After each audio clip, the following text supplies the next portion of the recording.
And welcome back to the shop. This is part 2 of the 2022 KX450. Basically getting a new cylinder head, intake valves, intake cam, piston, all that good stuff. Because if you haven't seen part 1 already, which will be a link in the description to part 1, look at that cam journal right there. Now the exhaust side looks good and clean, but the intake side is tore up. So the parts that we have, all OEM parts. We have a Kawasaki piston here with the wrist pin, some circlips, piston rings. We have all the gaskets we're going to need, from the cylinder head gasket, cylinder gasket, stator gasket, exhaust gasket, a brand new intake camshaft, a new timing chain, all four valve springs, oil filter, the finger followers for the intake side because they got pretty chewed up, some new what do you call it, valve stem seals, and a spark plug. Oh, can't forget the cylinder head. Let's go ahead and open that up, see what it looks like. Cut this out of the package here. Beavis is out there making a lot of noise on this Monday morning. Had a good weekend ride, and yesterday went to Dade City Motocross. I took up the YZ125 for that. Alright, they got just this. There's nothing in there. Hey, it came with some nice new dowel pins, and of course the hardware for the cam cap, so that's cool. Alright, and here's the cylinder head itself. Let me get it out of here without dropping it.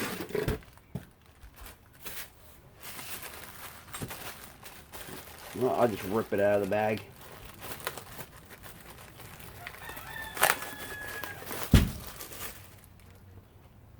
Alright, there it is. Brand spanking new. They don't come with anything in them but valve guides. Alright, let's see. Before we start digging into it, I do like to always compare the parts to the old ones. You never know. Make sure they sent you the right stuff.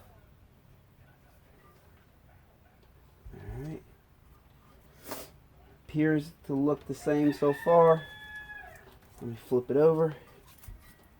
Try not to lose these shims, valve shims.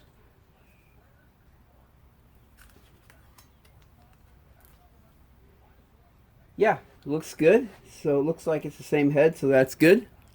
Okay, so let me set this old one aside. We're going to have to take a lot of the parts out of that to put in this. So there's a lot of parts we will be reusing.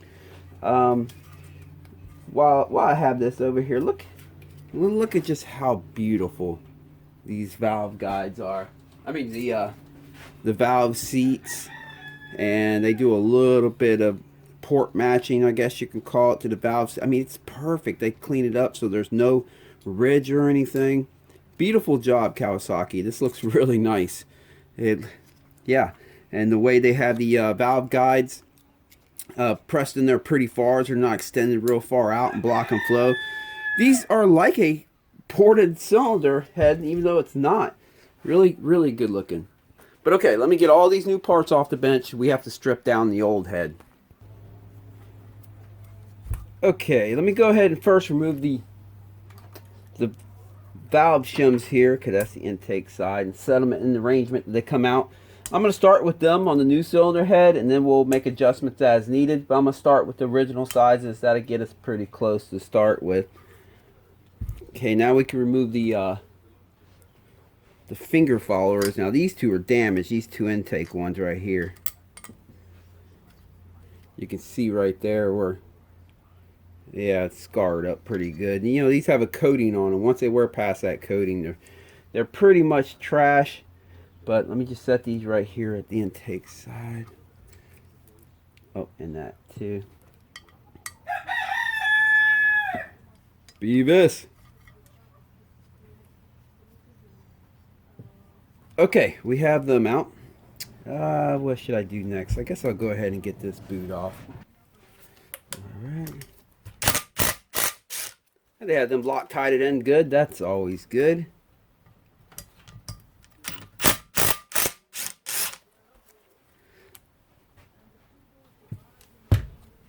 Okay, and that one on the top. Remember that one. Got to put on the new one. Alright. Boy, that's a big throaty intake, I'll tell you. It's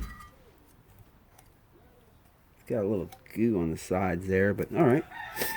Let me go remove this 8mm right here. I put that on just to hold it in for when we go ahead and put the coolant boss back on, but I'll pull that out for the time being. Set that there. Okay, what else we have? We have this thing right here. See if I can get that on out without damaging it. Come on now. There we go.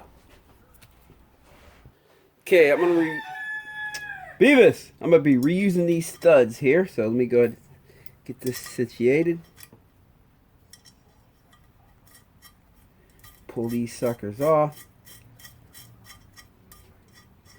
These were nice and straight, so I decided to just reuse them. If they were bent, I would have bought some new ones. But it looks like these are nice and straight, so we're gonna attempt to pull these suckers out. See how tight they are. Gotta go a little tighter. Alright, let's see if that works. No, hold on. Let's try again. These can sometimes be pretty tight. If they get real stubborn, I'll heat up the cylinder head a little bit, and then they'll come right out. But let's see. I'm gonna get them a little bit tighter here. Okay. All right, let's see here. No, let me put some heat on it. Oh wait, I didn't even have to put heat on it. It started coming loose. All right. Oh, it's getting tight again. Yeah, shoot. I think I'm just gonna have to put some heat on it. Let me put a little tighter. All right, let me get the heat out. There we go. A little bit of MAP gas. You can use propane too. Just get it nice and toasty. All right, I think that's good enough. Let's see what we can do here. It started to come out. It's being stubborn as a mule. Maybe I should have just bought some new ones. Dang it.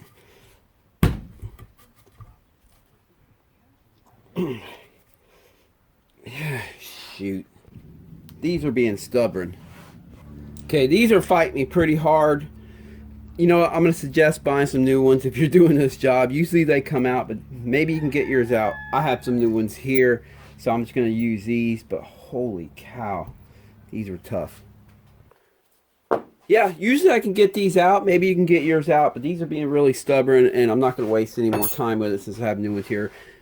I should have just bought some new ones, but luckily I do have some new ones here, so we'll just use them. We need to get the valves out now. So we'll need a valve spring compressor. If you don't have a valve spring compressor, they're cheap. You can get them on Rocky Mountain, eBay, whatever, like 30 bucks. But in the past, I've taken an old socket like this and cut a groove in it like that, and a big C-clamp. And I've done a million of them this way. The springs aren't really that tough, but I do have a real valve spring compressor here, so that's what I'm going to be using today. I just take the time to show you how to do it in case you don't have the tool, because I understand not everyone has all these tools.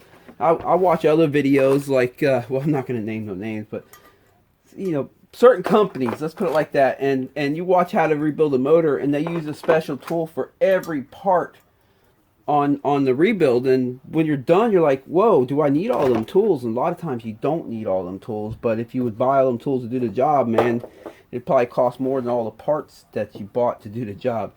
But anyway, let me get all this set up, and we'll pop out these valves. Okay, this part right here, I'm going to put it on. I'm setting it on the top of the valve right here to hold the valve in. And then I'll just bring this part and this part right here down on top of the valve retainer there. And just, there it is. You'll hear it pop. Watch out for them little keepers in there. That's what we're looking to get out. One just fell right there. These little things right there. You don't want to lose that. And then, or that. Alright, let me get my little magnet. Okay, I think the other one already popped loose on there somewhere. Not yet. We'll get it. I see it right there. There we go. I got the other one. Once you get them out, be gentle pulling this off. You don't want to go springing, danging, and shooting parts all over your shop. And then you'll end up walking around looking for it, and good luck finding it.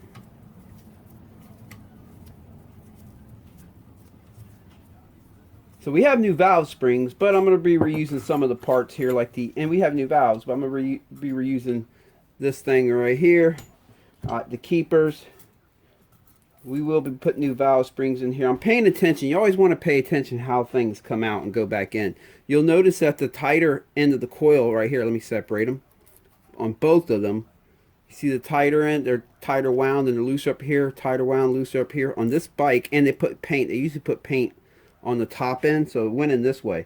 So the top end is going to be where the winding is more spaced apart, and they put paint. They usually put paint on the top end on most of them. So again, you always want to pay attention when you take things apart. That's the exhaust side. So let me set these old springs over here with my collection of stuff there. All right, pop out the old exhaust valve here. Okay, now I need to remove the let me get a pair of needle nose. There we go, so I can remove the valve guide seal. I need to remove that because I need the spring seat. Come on now. They usually get held on there pretty good because of the oil. It's like a suction cup.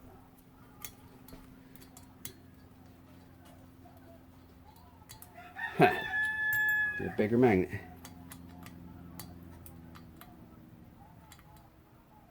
You are being stubborn. Alright, let me grab it like this. There we go, got it loose. Alright. Fish it out of there now. Okay, so we have the valve seat. I guess you can call it that. The valve spring retainer, or the valve spring seat, valve spring retainer. Alright, and the two valve retainers right there. This is trash. I can pretty much throw that away. We have some new ones. Okay, so that's one exhaust valve that's out of there. And I'm going to go ahead and remove the other three just like I removed that one and get all them parts out of there. I'm going to do that off camera to save some time. I'll be right back. Okay, got this thing all stripped down. Still don't know what all that goo is in there in the intake valve. Well, whatever. Anyway, got all the little parts over there. So let's go ahead and start assembling the new head. Okay, just going to use one of the old valves here. Pop that there just for now. Take the valve seat or valve spring seat, pop that in there, and one of the valve stem seals. I just put the old valve in there. It kind of guides it, the valve stem seal for us. Okay, let me get something to knock that in with. I can use a socket here and just, there it is. Pop it on. Okay, that one's in. Now let's do the other one. You got to make sure you put the valve spring seat down first, because once you get that new valve guide seal in, you're not going to be able to slide the valve spring seat over it.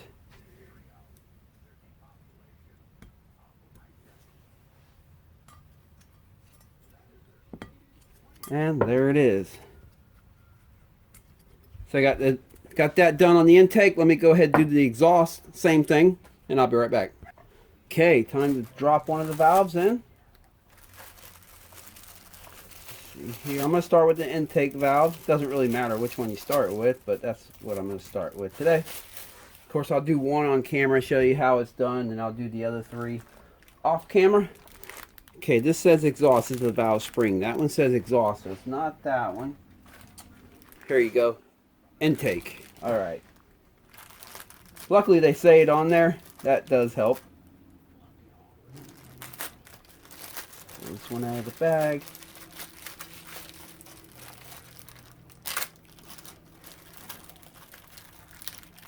Remember how I mentioned they'll usually paint the top side?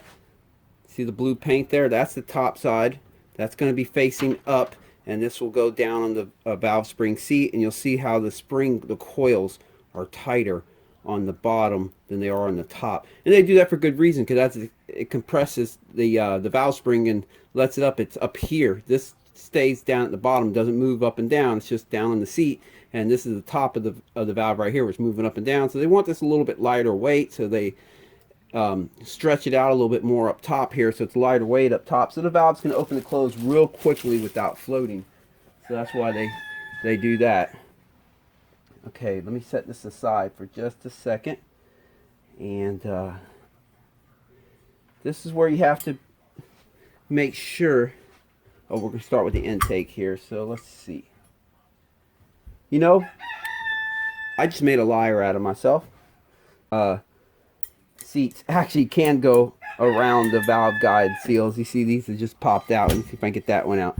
So, yeah. On some bikes, they're pretty much stuck under the valve guide seal, but on this one, that's not the case. So I set all four of them aside. We'll pop them in as needed. Okay, we're going to start with the intake here. Let me see, which one do I want to do to get on camera. This one. I'll start with this one right here up top. Wait, hold on. Yeah, I'll start with that one right here. So you want to make sure the valve seat is very clean. I'm talking about not even a piece of lint. So usually what I do is I wipe it like that, and I'll wipe it with my finger. A clean finger. Make sure it's perfectly clean. Now, if it's a used cylinder head, you can use some very, very fine steel wool. Just some very fine, the finest you can buy, 0000, and run it around the valve seat with your hand, and it'll clean up the carbon and clean up the valve seat. But since this is brand new, I'm not gonna worry about that. I'm gonna take the new valve here, just take just a little bit of Simile lube and just kind of wet up the valve stem right here. Same thing here. You want to make sure that valve, the seat on the valve here is very clean. I mean, not even a piece of lint. Of course, we'll check it when it's all said and done and make sure we get a good seal. There we go. But we're going to give it its best fighting chance. Okay, that valve spring seat. And the valve springs with the paint upward and the tight end of the coils downward. There we go. All right, let me set that down here for a second. We're going to need some grease, some tacky grease. Okay. Valve spring retainer. I'm going to use some grease on it here. Just going to help hold it there so it doesn't keep falling off on me. All right. Let me go ahead and set the head sideways here. Like that. Okay. All right, now we need to compress it so we can put the keepers back in. Let me do it like this, it doesn't get in my way.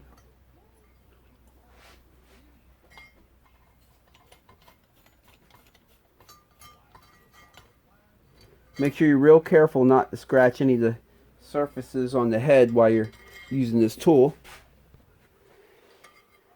All right.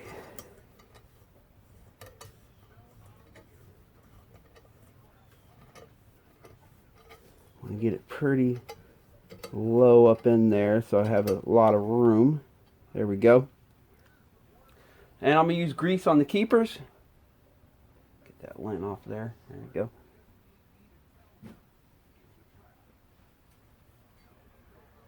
Because that'll just allow them to stick right on there for us. Of course, this part of the job I kind of go barehanded. All right. Got hair stuck on it. Let me go a little bit further in. There we go. That'll give me enough room. Should. I guess I didn't show you what I'm doing there. You see the top of the valve right here? See how it has that little part right there? And on the inside of the keeper, it has the same little thing, and it just pops right there. Focus. Like that. So that's how you want to get it. Like that. And you got two of them per valve. More grease.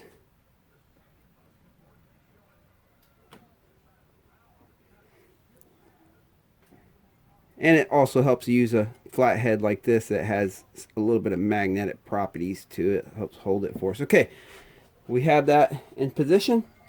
Now we're going to bring it back out, but you want to be real careful. If you have to manipulate this a little bit to keep it centered so it doesn't knock one of the keepers out. If you have to do that, do that. This one seems to be staying centered, so it looks like we're going to be okay.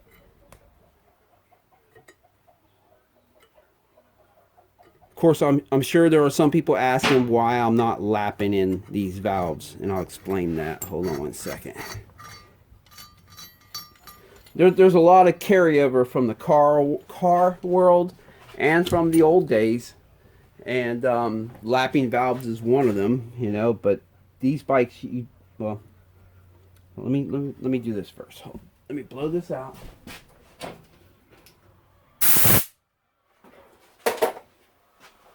There. Want to blow the grease out of there, because what I'm doing is I'm looking up in here, making sure these are seated in here properly. They are, so that's looking good. Okay, on a good head that doesn't have any seat damage, I don't, or a new head like this, I don't lap the valves. Now, one issue is these are titanium valves, so they have a hard coating on them, and that keeps them from wearing in. Let me get one of the new ones here and I'll show you. And if you use one of the new valves to lap it, well, you're going to wear out that coating on the titanium valve, and that's not a good thing. So if you have to lap a valve, make sure you use a old valve or buy a new valve and use it just for lapping. But understand that it's going to wear out that coating right there. Matter of fact, in the Yamaha manual, they even say after lapping the valve, throw away that valve and use a new valve. You know, that's what they tell you to do. So you don't want to lap with a new valve. Either use the old one or get a donor valve to lap it in. Now, I only lap if I have to, because as long as this seal's good, there's no sense in removing material, grinding away, anything like that. And usually new cylinder heads with new valves are going to seal. Like 98% of the time, they're going to seal just fine. And we're going to check it when we get it all together. We're going to check it and see if they sealed up good and stuff. But there's no sense in lapping a valve unless you have to. Now, if for some reason we couldn't get one to seal, then we'll take one of the old valves, we'll put some lapping compound on it and lap it. And there's some other videos I have. If you're curious to how to lap a valve, just shoot me a message in the comment section, and I'll link a video to one of the videos where I lap the valves to get them to seal. But this is all brand new stuff. I don't think we're gonna have to do any lapping here. So, all right, let's continue on. Okay, we have this one done. Let me go ahead and do the other three. It's the same way that I did this one. Let me do them, and then we're gonna check and make sure they're all sealed. I'll be right back. Okay, got all the valves in place. It's looking good, but now we have to check. There's a million ways to check these. Some people use vacuum. There's all kinds of stuff, but you can just pour water in them right here, and all we're gonna do is just watch here and see if we see any drippage, weepage, or anything of the such. As long as it holds that water pretty good, we're gonna be good. And it appears like it is. I don't see it getting wet. I don't see anything starting to puddle up down here, so that's gonna be good on the exhaust side. That's sealed good. Trust me, you'll know. You'll see it start coming out right away. All right, let's try the intake side. Then after this, I'll spray some WD-40 in there and blow all that out, all the water out, get all the water out of there. But we just want to make sure that, see, you can see I got the water up in there on the valves. And let me hold it like this, get it up on there real good. Here, I'm going to pour a little more in there.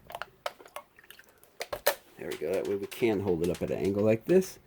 And yeah, I don't even see it getting wet or anything like that. So like I said, typically you don't have to lap these. They're going to be fine.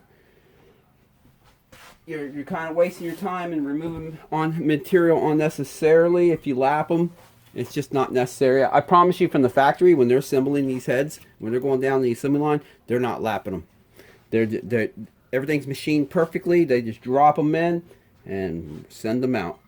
So spray some WD-40 in here. Wish that around a little bit, and I'll go outside and blow it out. All right, I'll be back. Okay, new studs. Should have just bought some new ones. But luckily I have new ones here. Again, I'm going to suggest having some new ones on hand in case you run into what I ran into. Because yeah, them things were in there really, really tightly. Alright. And for good measure, I mean, I could take 2 nuts, lock them up, and really put it down tight. But I'm just going to use these needle nose right here and just... Doesn't have to be real tight bottomed out. I just want to make sure it is fully bottomed out. That's really the whole idea here. There we go. Alright. And of course I grabbed it with the needle nose vice grips right here at the base, so I'm not really going to damage the threads. Alright, put the intake manifold, boot, whatever you want to call it, back on. I'm going to use a little bit of blue Loctite on the threads for this. Alright, what do I do with that tool? There it is. Start with the top side here.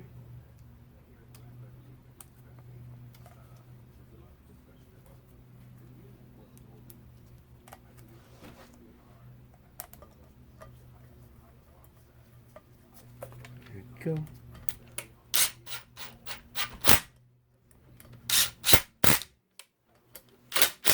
I believe that was angled up like this. If we got to change it a little bit once we get on the bike, we will.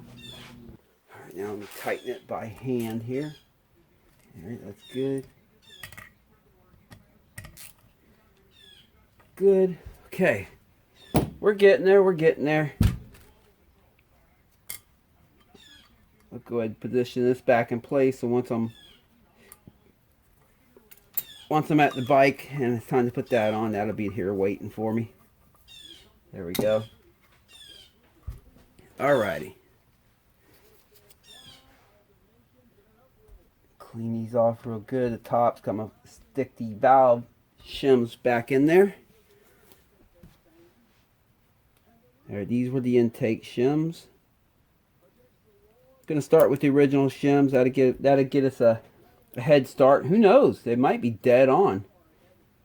We'll see, or at least pretty dang close, because I don't think this bike ever had a valve adjustment. So these were the shims that came from the factory. So there's a good chance it's going to be really close, if not dead on. But we're going to find out. Okay. The finger followers for the exhaust side. Just set them suckers right on there.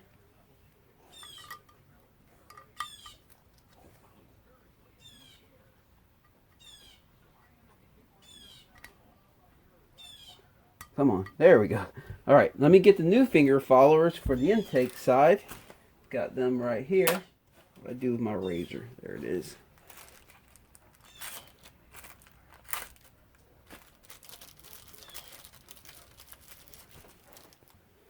All right, pop these suckers on. There's one.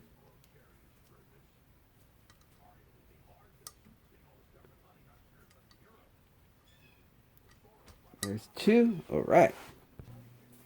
Okay, we have the exhaust camshaft. I'm just going to set that right here because we're going to check the valve clearance. And then we have the new intake camshaft. But real quick, I had a few people in the comment section on part 1 of this video ask if maybe the cam gear shifted, and that's what caused all the damage. And I don't think that's what caused the damage, because we didn't have a valve hit the piston and the bike was running fine. But I did say I would go ahead and check, so let's go ahead and do that. We're going to just compare it to a new one here and see if it did shift any. Alright, so here's how I'm going to do this. I'm going to take the dot right there and line it up with the mating surface for the cam cap. And then if I come up here and look, this is relatively flush or parallel with the cam cap surface. Maybe a little bit of a downward angle, but not much. Now that's the old cam. Let me try to... Because trust me, when they shift, I've seen them shift. When they shift, it's not a little bit, it's usually a lot. This looks identical. It's matched up right there, the dot, and over here, it's pretty much with just an ever so slight angle. This surface right there. So I'm going to say it didn't shift. I don't think it shifted at all. Anyway, but that's the old damaged camshaft right there. In my experience, they mainly shift, or I've only seen them shift if a valve hits the piston, like if it jumped cam timing or anything like that, and one of the valves made contact with the piston, then it can definitely slide that cam gear on the camshaft. So, and anytime a valve hits the piston, I question that camshaft. Matter of fact, oftentimes I don't even want to reuse it personally, but that's me. All right, let's go and set all this up because we got to check the valve clearance. Put dowel pins in there. I'm not going to worry about these yet. As long as I have the cams slid up against that wall right there, it's going to be fine for checking. And I'm not going to worry about the little rubber O-ring that goes in there either, the sealing O-ring. Again, I'm not worried about that yet. All right, let's figure out which one's going which hole. Oop, yep. The silver one goes there. How about right here? Nope, it's probably right here. Yeah. They should all stick out equally when you have them in the right hole. Okay, I got this impact right here set on the lightest setting. It's just going to sink them down for us.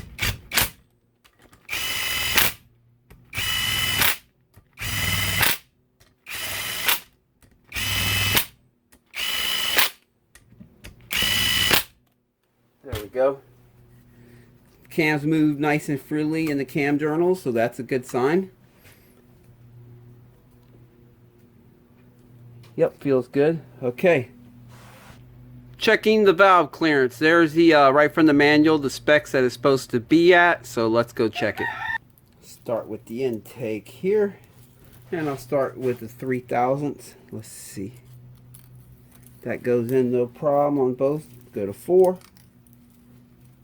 A little bit of friction, not much though. Let's try 5. Can't get the 5 in. Can't get the 5 in. These intakes are going to be good because basically if we round it off, the intake's supposed to be between 3 to 5 thousandths, and I can't get a 5 in. I'll try again. Can't get a 5 in it. I can get a 4 in it with a little bit of friction, and it's equal on both sides too. And then obviously the 3 with no friction. Intake is good. Like I said, a lot of times original valve shims, as long as it's never had a valve adjustment before, you put all new stuff in. Again, going down the factory assembly lines, they cut these things so perfect, man. It's so seamless when they put these things together. All right, let's check the exhaust. Start with the 5 on the exhaust. Make sure it's not on the make sure it's on the base circle and not on the auto decompression. 5 went in, no problem. 6, no problem. 7, can't get a 7 in on this side, but I can get it on that side. How about 8? Barely on this side. So that is a basically, try again. I barely got the 8 in over here. Can't get the 7 in over here. So this one, this one right here is a 6. Remember, the manual for the exhaust calls for a 55. So, you know, we can round that up, say 6 to a 7. So we got to get in that range. So double check it one more time. 6 or a 7 again. We get the 6 in over here. Can't get the 7 in at all. So, all right. Over here on this side. So this one's good. We can get the 6 in. We can get the 7 in. But can't get the 8 in. We actually could call that good, right? We could, because we can't get the 8 in. But I'm going to go ahead and change out the shim on the exhaust side and try to get it even with the other side here. On this, I'll change it on this side to get it even with the other. So let me pop this cam cap off. Okay. Where's my magnet? Oh, there it is. Okay, we just need ones ever so slightly bigger. Just ever so slightly bigger. This one measures 2.9. Okay. Break out a hot cam valve shim kit. Alright, let me find one in here that is just a little bit thicker than 2.9. Okay, I got a 2.93. Let's give that one a shot. Pop it in here. There we go. flip back over with. I'm only going to put the exhaust cam in this time because the intake's good. We don't have to worry about that anymore.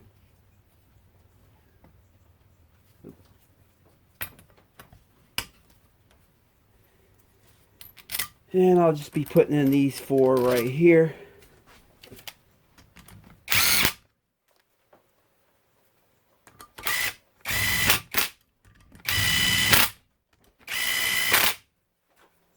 Okay. Hey, let's check it out again. 6 goes in. 7 does not go in, so we are good. So we have them both set the same, where 6 will go in, but 7 won't. And the specs calls for 6 to 7, so we're good to go. So let me go ahead and take the cam cap back off. Take the cams back off. And we can pretty much call this head good and ready to go on the bike. Okay, we got to get all the old gasket off of here. Let me first take a rag, set it up in that crank area. There you go, that'll help a little bit. Alright, I'm using a brand new box cutter blade here. Flip it over. Just trying to peel off this old gasket that's kind of stuck on here. And we'll blow out any of the stuff that got into them threads when I'm done shaving this off. I'm doing the best I can to make sure that none of it goes down into the motor though. But I will say if it goes down into the timing chain area, well, I still do have to replace the timing chain. So when I get up in there, I'll be able to clean that out. Anything that might have fallen in there. But that's all I'm doing. I'm just taking my time, holding it at an angle like this and just scraping off that old material. Okay, got that all cleaned up. Let's go ahead and get the piston together. Get the piston on the bike. Okay, brand new piston time.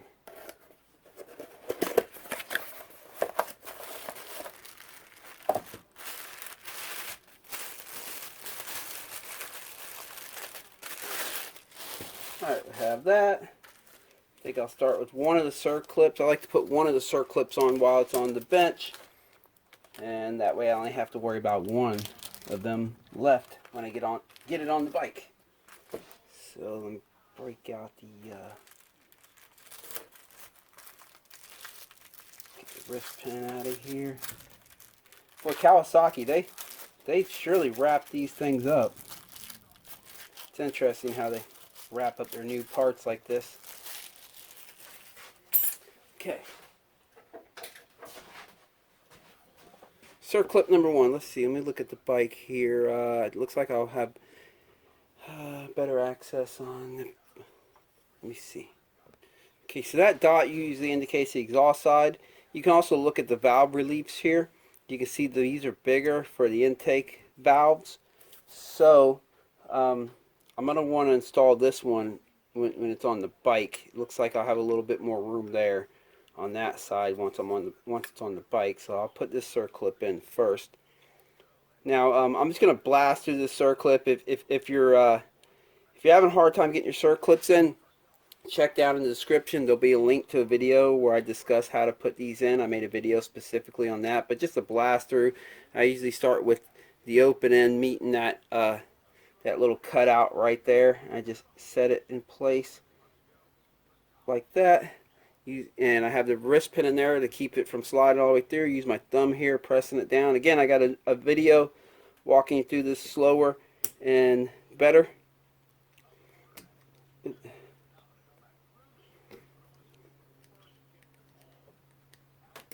get it in there. There we go. And then I'll slide it. There it is to match that open end right there. And again, some people would like to have it on the top, the bottom, this, that, the other thing. You can go ahead and watch that video in the link, and I explain all that and cover all that, them type of things. But alright, we have that situated. Slide that back out. Let's get the new piston rings out. Going to start with the oil expander. And I'm going to put it on the open end of the oil expander on the side.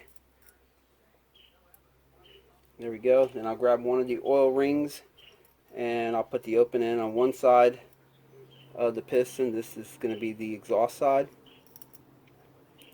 Then I'll put the other side on the intake side. The whole point here is you just want to stagger them. You don't want the open ends all in a straight line on one side of the piston. Okay, the piston ring. Sometimes they put a marking on it indicating what is top and what is bottom. So I'm looking, oh yeah, it's very faint, but it is there. Let me get something to point at here and I'll show you. They have an R right there. You can hardly see it, but it's there. It's in there. There it is right there. So there's an R there. That indicates that's the top. So you want to look for that. Let me check one more time the other end. Nope.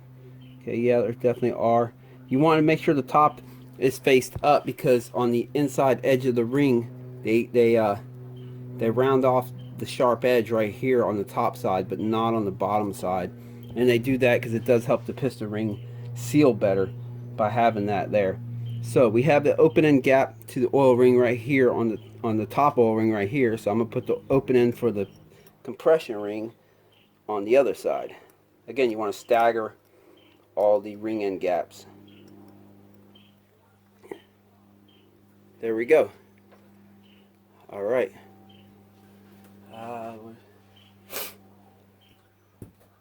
Since I have it on hand, I'm just going to put a dab of assembly lube on this thing. Don't want to get too oiled up. Don't want to fill it up too much, but just a dab will do. All right, let's go put it on the bike. Okay, again, verifying the dot is on the exhaust side and the reliefs for the intake valves that are the intake on the back side of on this motor. So that would be on the back side of the piston. You slide this thing in there just a little bit. There we go. And then I also put a rag, as you can see down here, just in case the circlip goes flinging off. It doesn't go down into the motor. Because sometimes you can't find where it went. I mean, you might not be able to find it at all. Don't know where it went. And the last thing you want to do is wonder, did it go into my motor? So that's why I do that. Alright. I'm going to have to hit this from the other side. Hold on here. My hands are probably going to be blocking the view. Sorry about that.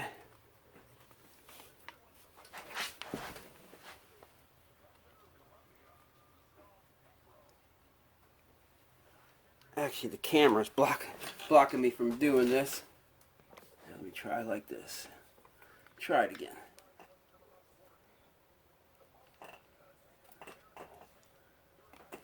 I think I can make that work. Let's see.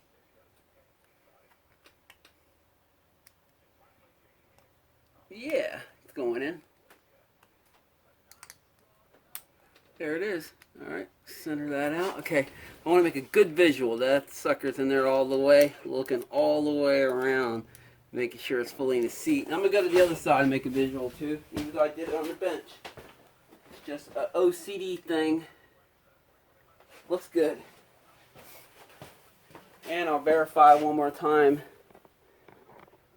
the dots on the exhaust side here up front and intake in the back. So we are good. Let me go remove that rag and we'll continue on. Okay, set the dowel pins in right there. We have the new gasket to put on. The cylinder base gasket.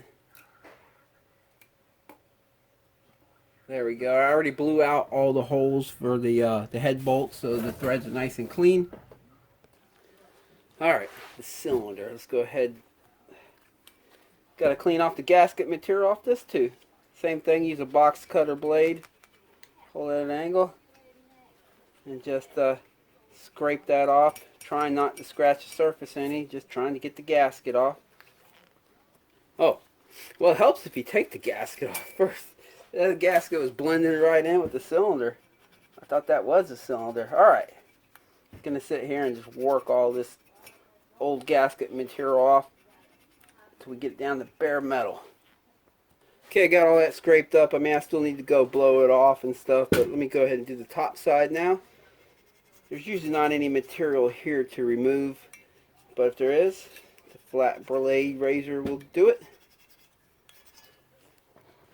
Okay, now normally I install a brand new piston. When the cylinder is used like this, I install it bone dry. I don't put any oil, semi-lube, or anything like that, because it allows the piston rings to seat faster. Less likely you're going to blow smoke. If you get any oil in between them oil rings, it might blow smoke for quite a while. Yeah, it might eventually stop smoking, but it could be a few hours. And when you're doing this job for a customer, they come pick up their bike, if it's puffing any kind of smoke after you get the top end, well, it's not going to look very good. So I install them bone dry. It doesn't cause any wear or anything. I have pistons that I pulled out of my own bikes where I've done it like that, and pistons look great. So, but for this one, I will be putting a dab, just ever so slight wet in the cylinder. Because I'm going to be testing the oil flow, the oil pump, the oil pressure. I'm going to be spinning this motor before I fire it up the first time, so the piston's going to be moving up and down a few times. And I just, you know, I'm going to feel a little bit better having a little bit of oil on the cylinder for that. Now, I will say, if it's a brand new cylinder with fresh nickel plate, fresh honing on the nickel plating, then I do the same thing. I put a little bit of oil on it, and then I wipe it off with the rag and install it. But when they're used cylinder like this, you don't really have to do that. You can just install it bone dry and it'll be good to go. Okay, so what I have going on here is it doesn't look oily, but if you wipe it with your finger, it has an ever so slight oily feel to it. But there's no excess oil on it, so to say. That's going to be good. Okay, let's drop the cylinder on there. I'm going to verify the piston rings are still staggered. Okay, I can see the opening gap on the oil ring on the bottom right here, and the compression ring that's on the top opening, so they're staggered still properly. Alright, I'm going to take one more look at the cylinder and make sure there's not any dust particles that have fallen into it or anything. Check the surfaces again, make sure it's all cleaned up. Just one last look over. Alright, it's looking good. Alright, let's slide her on in here. I usually like to start with the front side, and just tuck the piston in there like that, and then all I have to do is just squeeze the ring in gaps right here on the side facing towards the back of the bike, kind of guide it in like that. There we go.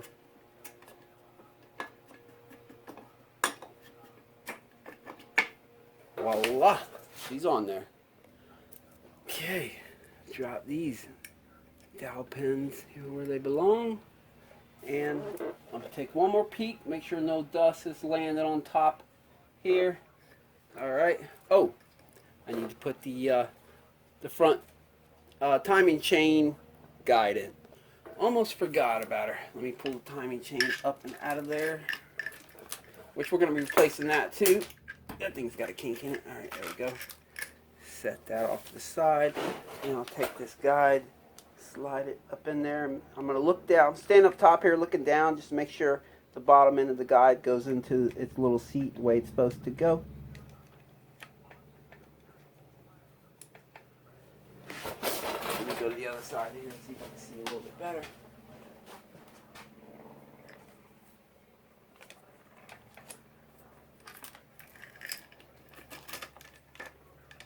There we go. Set the timing chain back in there gently. Alright, now I can take the head gasket and set it on. I think it goes this way. Let's see. Yes, it does. Alright. I'm going to verify one more time that this is all clean down here. Nothing's really stuck on it. Looking good. Okay. Alright, slide her on.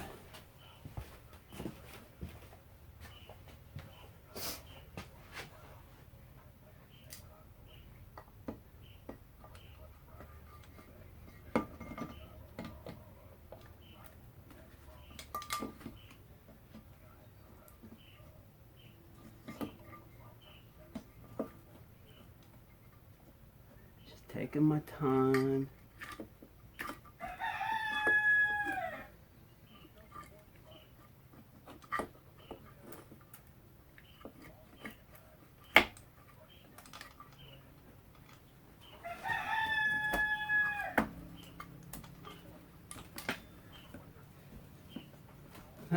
Got this. There we go. All right. Okay, I got the 4-cylinder head bolts here. Now 2 of them are longer and 2 of them are shorter. The shorter ones on this bike go on the right side. Make sure you have oil on the threads and on the washer. There we go. Okay, I'm going to seat these down lightly with the impact first on the light setting, then I'll break out the torque wrench.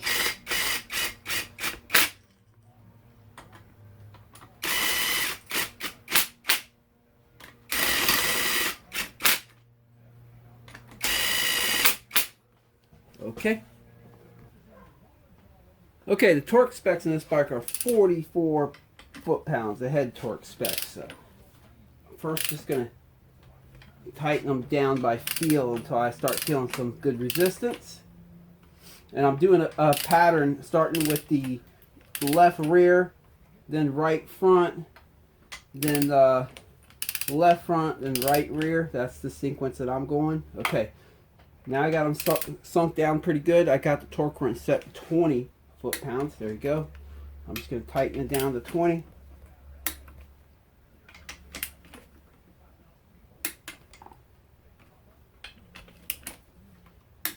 Okay, then I'm going to take it up to 40.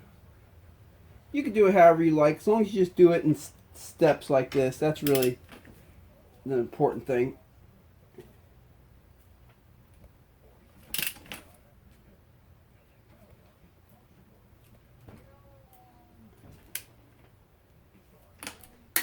Okay, let me see here. 40. All right, there's 40. All right.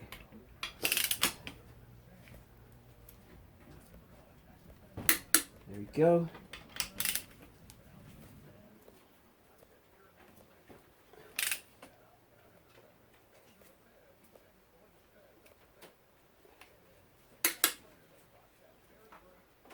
There we go.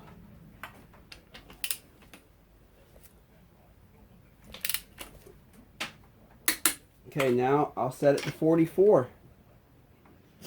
There we go. 40, set at 44.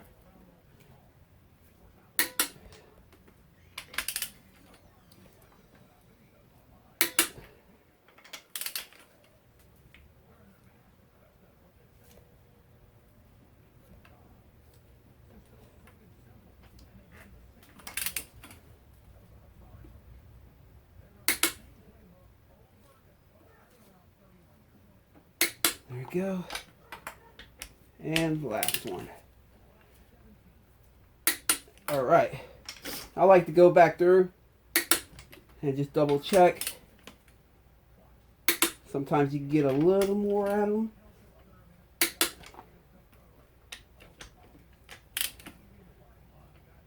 There we go. We are good. Okay, I'm going to go ahead and move that subframe throttle body back onto the intake boot here.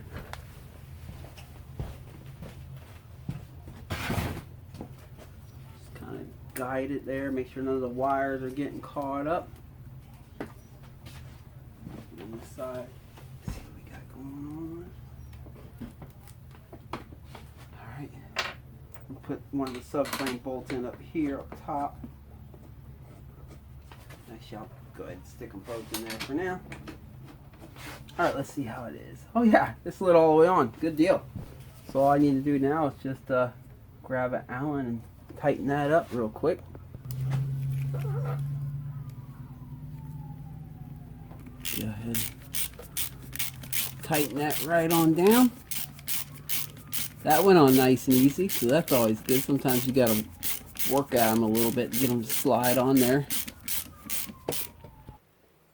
Okay, I went ahead and changed the oil filter. Let me pull out this little filter down here, because remember we had a cam journal failure. It damaged up the cam journal, but it was only on the intake side, not the exhaust. So I don't think it was an oil starvation issue. If you watch part 1, I kind of speculated that bolt was loose there. But we're gonna check the pickup screen here. One of the screens. We got a a few little things on it, but nothing major by any means. Some Yama Bond or whatever you call it, the sealing agent they use on the cases. I'm going to clean this out and pop this back in. Let me do that real quick. And there is another pickup screen. Pop this back in and got it all cleaned. There's another pickup screen, but it's on the inside of the motor. And you really can't access it unless you split the cases. But I don't think it's an oil starvation issue, because I've worked on motors before that there was damage because of oil starvation. And you usually find the damage more than in one area. You're going to find wear on both the cam journals, exhaust and intake, also on the piston and cylinder. You're going to find it everywhere. This one shows no wear at all except for that intake cam journal. So I don't think it's a oil starvation issue, but we can't leave any stones unturned. So I'm going to pull this off, pull the timing chain off. I'm not going to put the cams in it yet or anything like that, because what I'm going to do is I'm going to use a cordless drill to spin this motor real quick. I'm going to put some motor oil in it, spin it real quick. I want to see the oil. I want to see the oil pump oil up to the cam journals before we put this motor together. So let me go ahead and pull this off.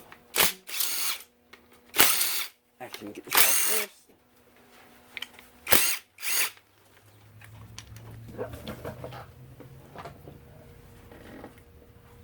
There we go. Yeah, that has to come off too. Okay, let me grab the tool for that.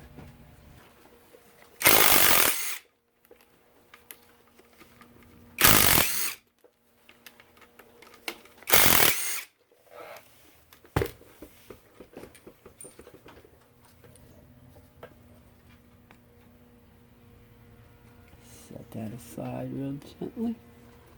There we go. Okay. Now I'll finish taking this stuff off.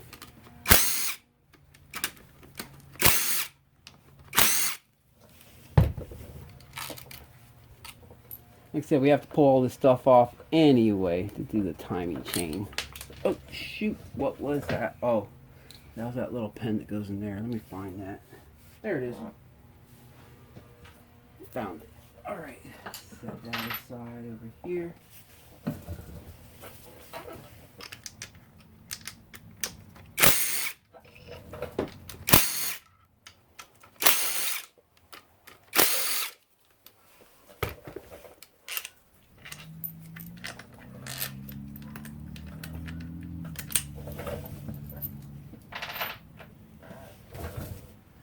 Alright, I'm going to disconnect the stator from up here.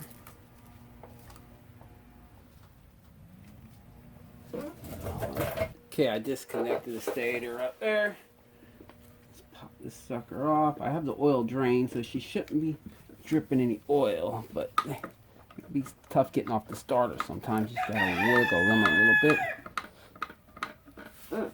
Come on, girl. Come on off there. There, let me get it. Let's see if I can pry it a bit.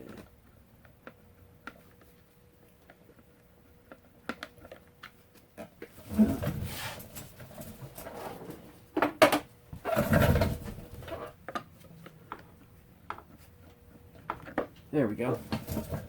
All right.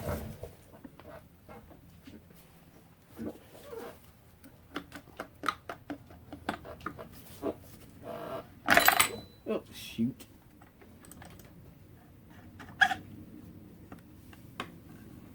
Okay, I'm gonna leave that out for the time being. Set that right there. Okay, got the stator cover off. Gotta move the flywheel. Let me get the tools for that.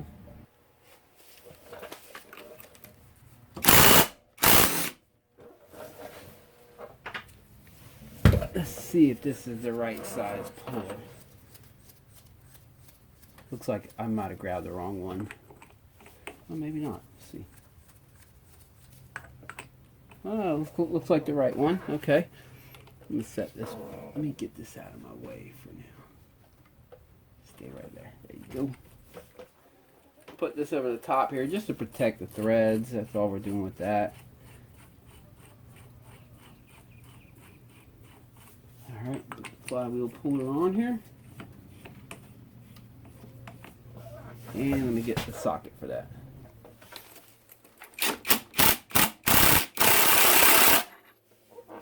Let me turn up the torque on this impact. There we go. There we go.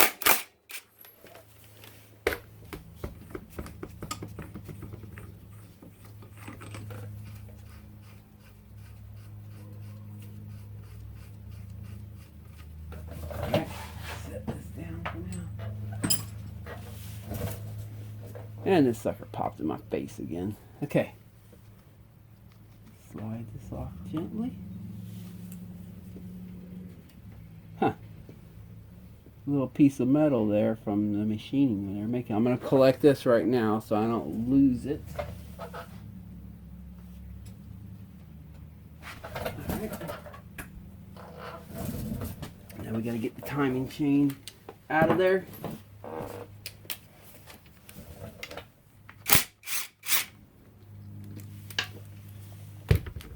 You have this little bracket right here, it kind of holds it in. Come on out of there now. There we go. Okay, timing chain's out. Okay, let's see how this wash fits. Fits good. I'm gonna bolt this down so I can put a drill on it and tighten that. Where'd that socket go? Crap. There we go. Alright, that's it.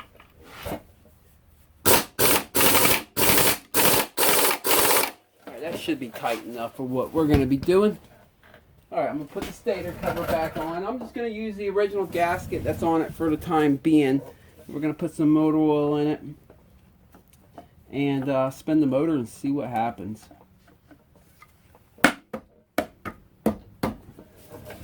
Alright. I don't need to put all the hardware in, just a few to hold it on so motor oil doesn't come gushing out everywhere. Alright, got 3 here.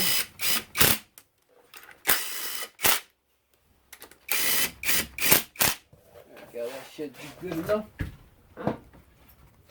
Pop this cover off.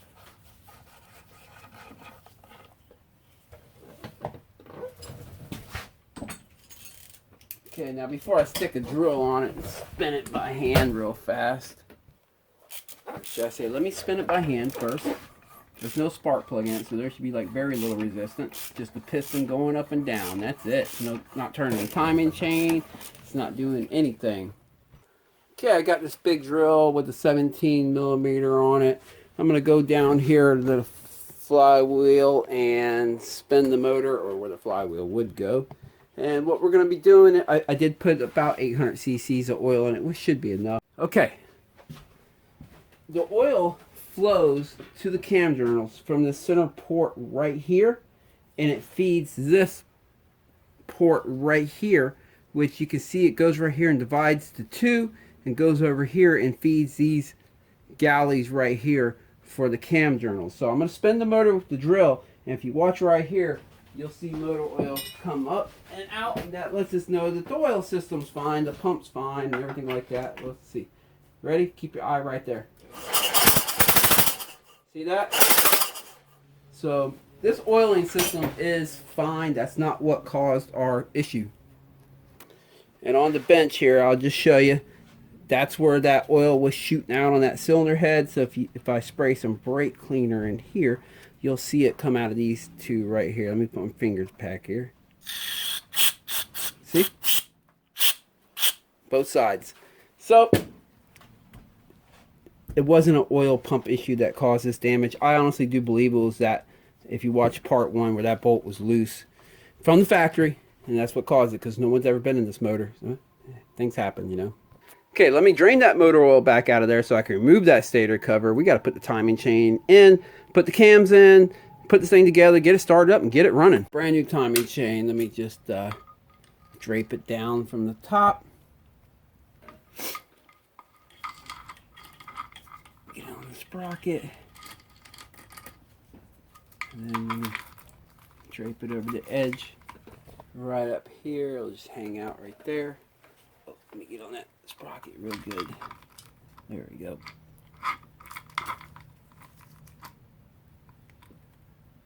Alright, there it is.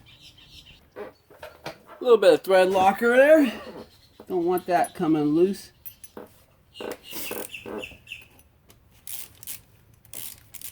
All this really does is just hold the chain in place when you're doing top ends. That's really all that's for. So you don't always have to remove the stator cover when you're doing the top end. It'll keep it down here like that for you. But now that we have that in place, I can probably just gently, actually I'll just leave that hanging over the edge for the time being. There we go. Alright, let's, man, I got a bird's nest going on over here. This thing keeps popping in my face. I'm gonna fix that.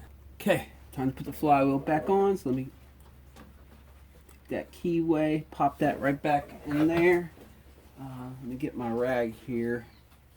Clean up the surface real quick before we do that. It's just easier when the flywheel is not in our way. You know, one thing I did forget to buy, but we'll probably be okay, was a gasket right here for this slave cylinder. But most of these gaskets are steel shim rubber coated gaskets, and they're reusable.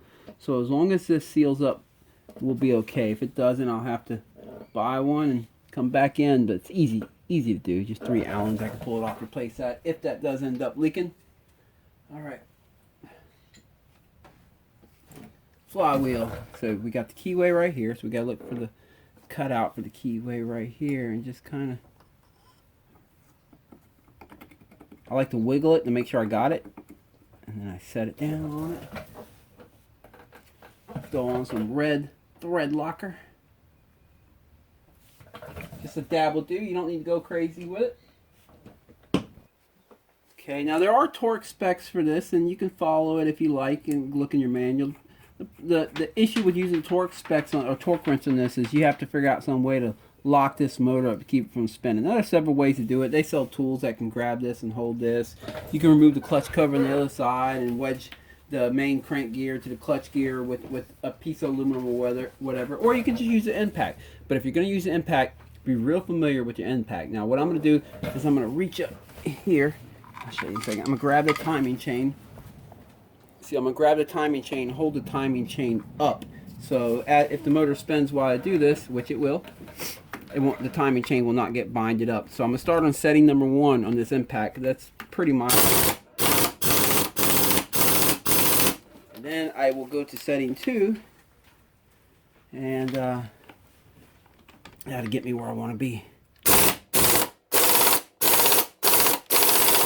And there we go. Okay, let me set this gear back on here. There we go. Brand new gasket.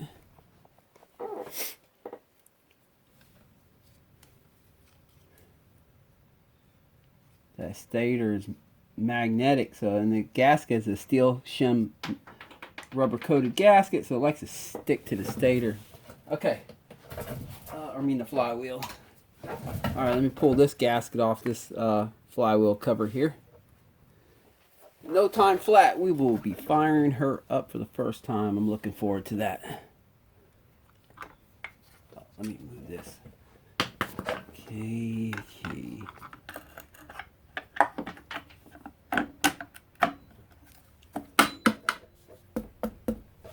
There we go. Pop these little boogers in here. Oh, you know what? I need to clean the old gasket off there. Let me go get my razor. Would have been easier if I did that while it was still on the bench, but it's not the end of the world. I'll just sit here and work this stuff off with my flat blade razor. Okay, got that all cleaned up. I mean, it might look like there's still gasket material, but it's not. It's just like the aluminum stained or something. But it's nothing that I can remove with a razor, and I can't feel it with my finger, so. Alright. Alright, pop these in now. Get that one. Where's the other one? There it is.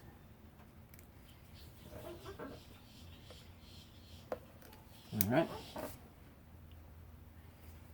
Pop this gear back in place. Sometimes you have to spin it a little bit. I think that's it. Okay. Let me get the gasket. Alright, pop the gasket on.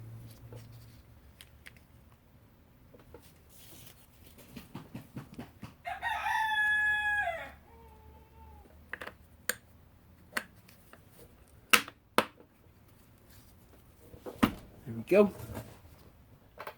Okay, the one with the copper sealing washer on this bike, it goes up here in the top one, just so you know. And these all appear to be the same size, so pop them in place.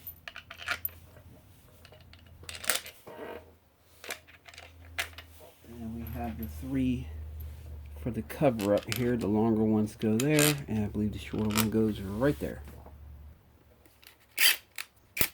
Alright.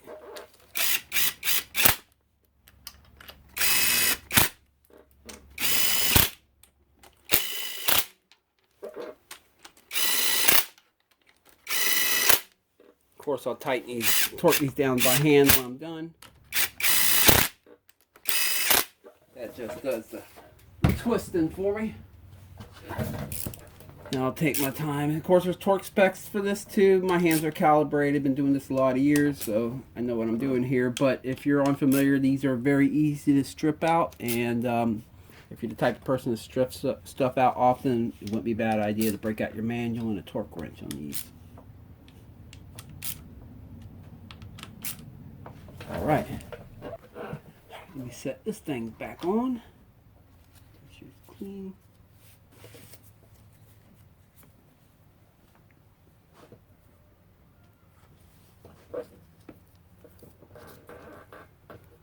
Okay, now I'm going to use a little bit of blue thread locker. By the way, they sell stuck nuts. I seen it sold on Rocky Mountain's website now, which is pretty cool. So I ordered me up some more bottles of that because I'm starting to get a little thin on it.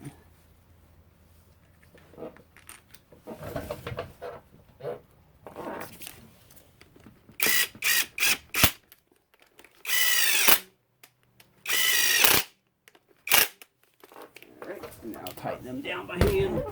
Of course, I'll be checking that later, make sure that gasket that we reuse sealed up good. It should. Nowadays with them steel shim gaskets that are rubber coated, they're actually designed to be reused as long as they're not like overly old. So it should be fine. I mean, I typically do like to replace them, but I just forgot this time. But we should be okay. Alright. Alright, let me go ahead and put this cover back on and stuff, and we'll keep moving forward. Oop, one mistake by me. I forgot to latch these up. That's the only thing when I make these videos. I am more likely to make these little mistakes because you're paying attention to camera placement, talking. You got a lot going on, and I'm more likely to make these little mistakes.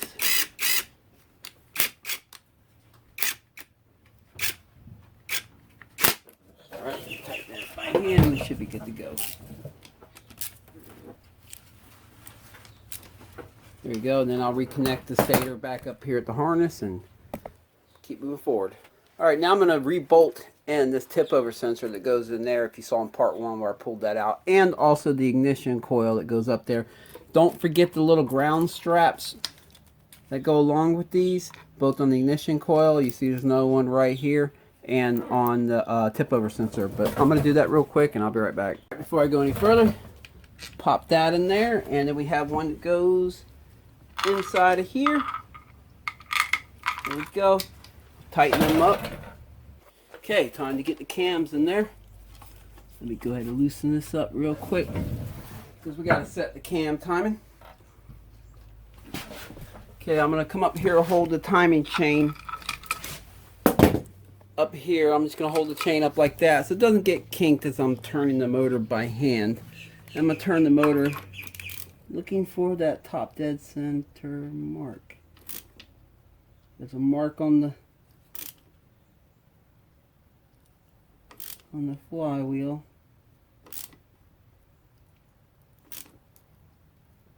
There it is. Found it. Reverse just a hair. Alright. Got it. Alright, let me show you what that looks like.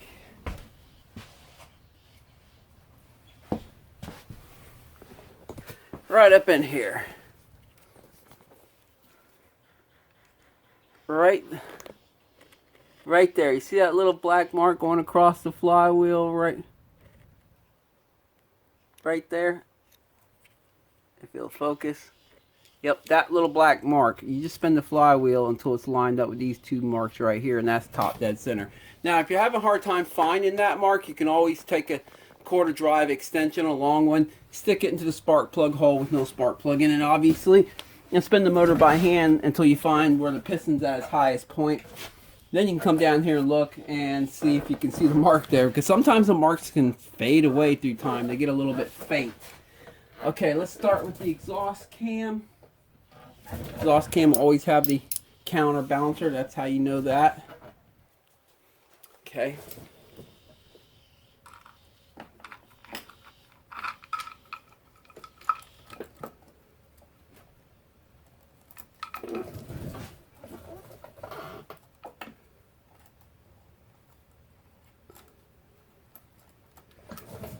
Looking at that dot that's on it, it's flush with the mating surface for the cam cap there. If I spin it this way, where this side of the timing chain is tight, so that side's going to be good. I mean, obviously we're going to check it again when we get both the cams in and the tensioner in and all that, but as a starting point, that's looking good.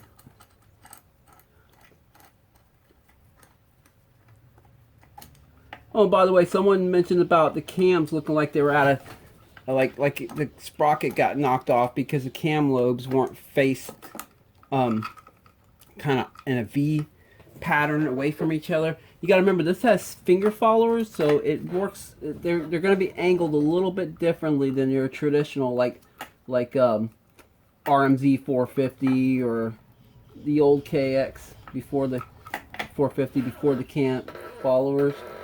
Okay. So we got that mark lined up down there. If we come up here, I'll stick my finger in here acting like a timing chain tensioner, and you'll see I have a dot right here. Let me get you down here a little better. Because this is a part that some people are a little concerned about when they go to work on a 4-stroke. If you worked on 2 strokes, you don't have this. We have that dot right there lined up with the mating surface, and this dot right here lined up with the surface right here that the cam cap will go on. So that should be good. Obviously, we're going to check it again once we get the tensioner in and all that. Okay, I need to take these things and slide them in here. Now, I don't want to drop one down in the motor, so let me get a little magnet to work with here too. Let's see if I can slip the magnet up in here. Yes, I can.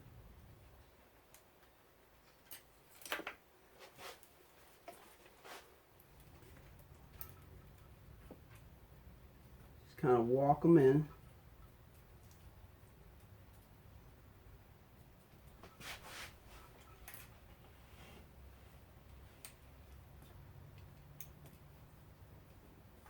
Got that one in? Okay.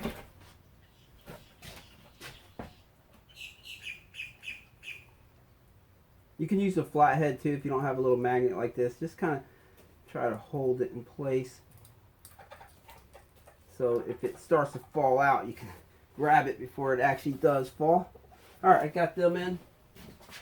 I got some motor oil in this thing. I'm just going to pour just some fresh motor oil right here on the cam journals. Try to get it down up in that little hole that goes on the side of them. Just on initial startup, it has a little bit of oil. I don't like using assembly lube unless I absolutely have to. Get a little bit on the... Because assembly lube just kind of contaminates your motor oil. You know, if you're going to be starting up right away, motor oil's fine.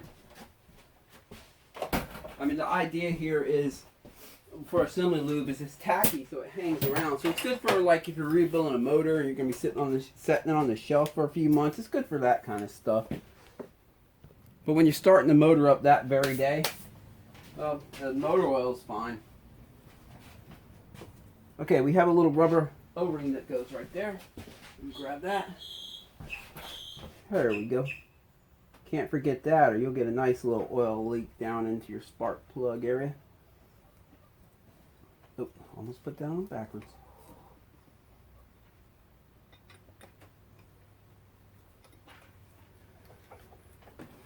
There we go. All right, get the hardware for that. Okay, I put a dab of red thread locker in every single one of these. Now, you don't have to, and from the factory they don't, but you... I'm telling you, that's what caused that damage, was this one right here came loose. and I've seen them come loose before on other bikes, and it causes a lot of damage when it happens. So I personally like to use a little bit of thread locker on them, but that's a personal preference. You can do it as you like.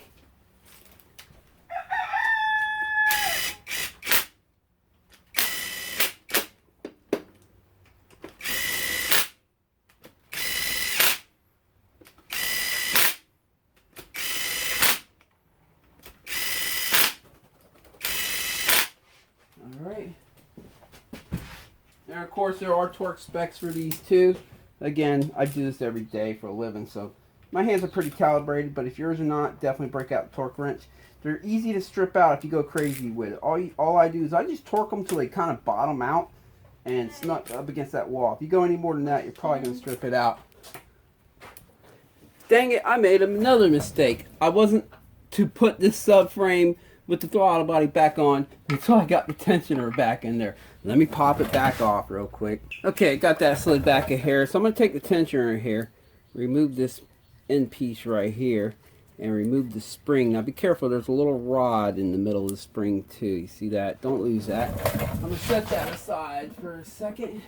And then I'm going to take the tensioner here. It has this ratchet. Just push that in with my finger there and slide that all the way in. Okay, grab the gasket for it. Okay, got the gasket on there. I should have just barely enough room to get it in there now. Let's see here.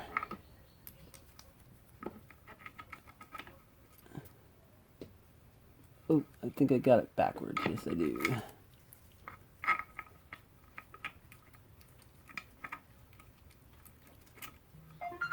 There we go. Alright, sorry about that. Phone call. Okay, stick these two 8mm back in, and I'll tighten these back down. Okay, got them good and tight. Good and tight. Okay, make sure that metal rod's inside that spring. You'll hear the tensioner start to cinch down as you push that in.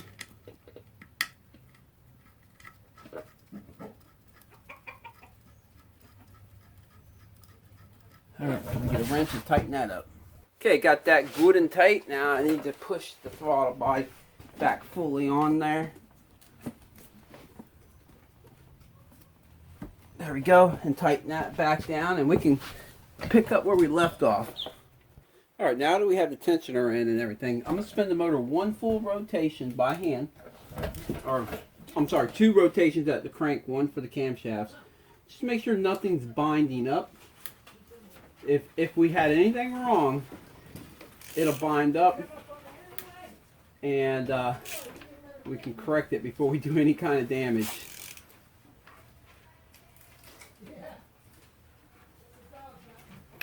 There we go, and now I'm verifying the timing mark. That mark is lined up right there.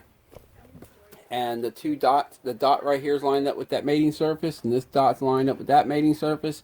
We are good. This thing's timed in good. It's feeling good. So I can go ahead and put these things back on now. Oop, that's the wrong one. That's for the oil. There we go. Got this one. Alright, let's get the valve cover on. I think we got the valve cover exhaust. And put the tank on and we can fire her up. Okay, off camera, I went ahead and put on these motor mounts right here, both left and right, and got the valve cover on. Yeah, that thing's always a bear. Let me get the new spark plug in there. Okay, got the exhaust pipe on and that coolant boss back on. Filled up with motor oil and coolant. So all I got to do is put the tank on and we can fire her up for a test fire. Okay, first fire up. Here we go. I got the tank on. It might take a little bit to get it started up the first time because we had the fuel tank off. There's air in the fuel line. It's got to purge that out, that kind of stuff. I do have the choke on.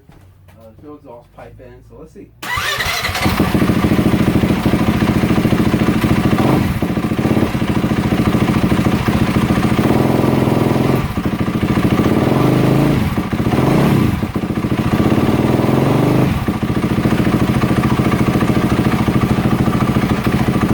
So far, so good. Just gotta let it idle for a second.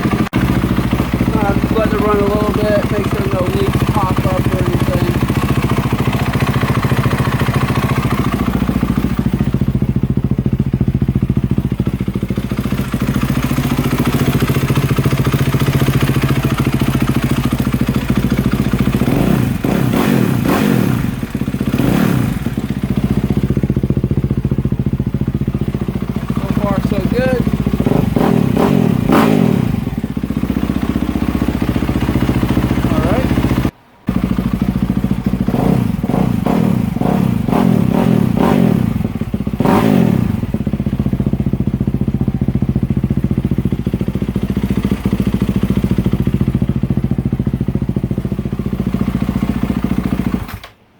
everything's sounding good. I'm just taking one more peek, looking around, just make sure everything's sealed up. And these Cowies, I noticed from time, not so much with the newer ones, but like the 09 or 06 to like 2014 or 15, 16, something like that. But they have a tendency for the head gaskets not to seal right off the rip sometimes. Not every time, but sometimes. And so I'm just double checking everything. Well, there she is. I suggest 3 heat cycles. I mean, everyone has a different way of doing it, but that's what I do. 3 good heat cycles where I run it about 4 to 5 minutes or until the radiator gets pretty hot where it starts burning your hand on the top of the radiator. Shut it down, let it sit for about 15 minutes, cool off. Do that 3 times on the first ride. I make it an easier ride, about 8 to 10 minutes long. Come back in, check your fluids one more time. If everything's good, you can let it rip. It's not necessary, but I like to do it. It gives me a better chance to make sure everything's holding up good, no leaks kind of sneak up on me or anything like that. Plus, I have seen it where people put new pistons in a bike, went out and just ripped into it hard without no heat cycles, no break-in or whatever, and the piston starts seizing on the cylinder wall. So you do kind of want to run them in just a little bit. But so far so good for this old girl. She should be good to go.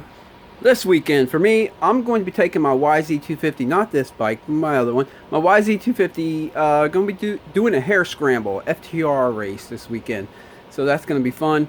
I hope all you guys get a great weekend ride and wherever you're at. Appreciate you guys watching this. Appreciate all my subscribers. If you're not a subscriber, you like this kind of stuff, you know what to do. And catch you in the next video.